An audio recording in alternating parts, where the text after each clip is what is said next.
Welcome to The Explainer. Today, we're deconstructing a sporting legend who absolutely defied the traditional limits of the game.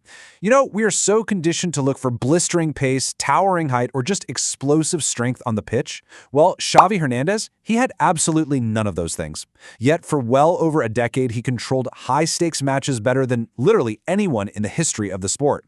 We're going to break down exactly how he pulled that off.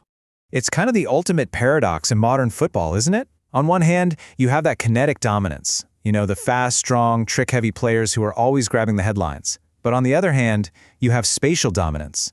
Xavi lived entirely in his mind. He proved game after game that cognitive processing is actually the most powerful muscle you can have on the pitch.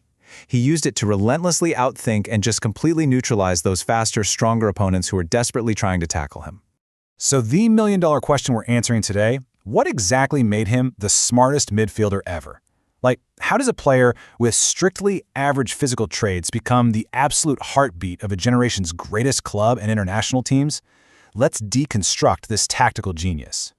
All right, let's jump straight into part one, the football IQ paradox. In Xavi's world, having a high football IQ meant predicting the game, not reacting to it. Think about the profound advantage of that for a second.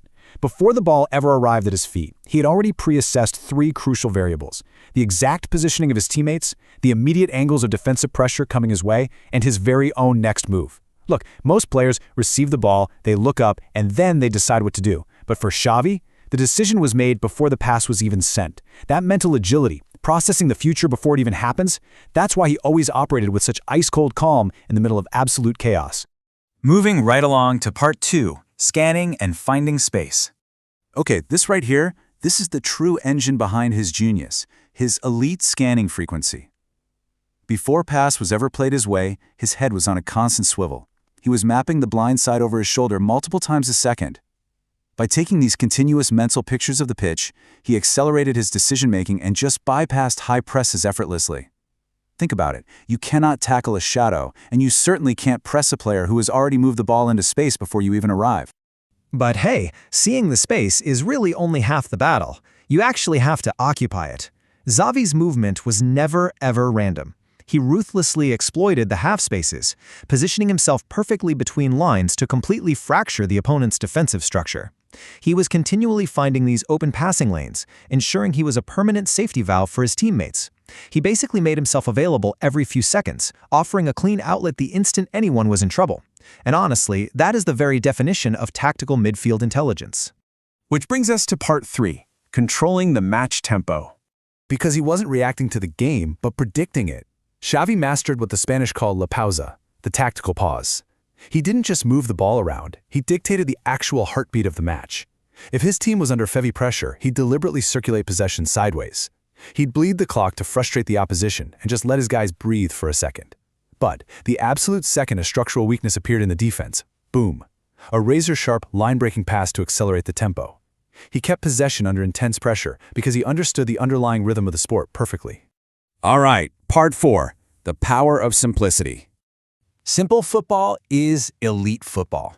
Xavi proved that you absolutely do not need flashy step-overs or these traumatic solo runs to dictate a match. If you look at his highlight reel, it is a literal masterclass in spatial geometry. It's short passes, rapid movement, and flawless one-touch execution. Now, it takes immense tactical discipline to play a game built entirely on just doing the basic things. But because he executed those basics with robotic precision, it was utterly unstoppable. And, we really can't talk about simple, devastating perfection without mentioning his partner in crime, Andrés Iniesta. Together, they formed arguably the greatest midfield partnership in history. Their synergy was honestly telepathic. They monopolized possession with an iron grip, they'd manipulate multi-man presses into thin air, and they completely strangled the life out of the biggest matches on the planet. We're talking everything from Champions League finals to the World Cup. Together, they literally passed teams to death. Finally, let's wrap this up with part five, play smarter like Xavi. So how can we actually apply this? We can distill his genius down into a simple four-step tactical framework. Step 1, scan before receiving. Map the field and check your blind side before the ball ever arrives.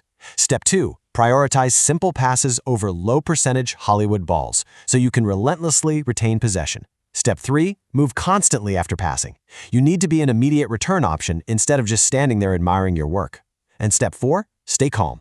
Because if you've scanned effectively and you trust your decisions, defensive pressure really shouldn't induce panic. At the end of the day, football IQ is always going to beat unnecessary tricks. Xavi Hernández didn't become a legend through physical dominance. He became the architect of the modern midfield because he understood the underlying geometry and rhythm of the sport better than anyone else on the pitch. Pure understanding, relentless scanning, and perfect simplicity. But it does leave us with a pretty massive question for the modern era. As the game becomes increasingly obsessed with pure explosive athletes, will we ever actually see a player perfectly manipulate space and time, like Xavi again?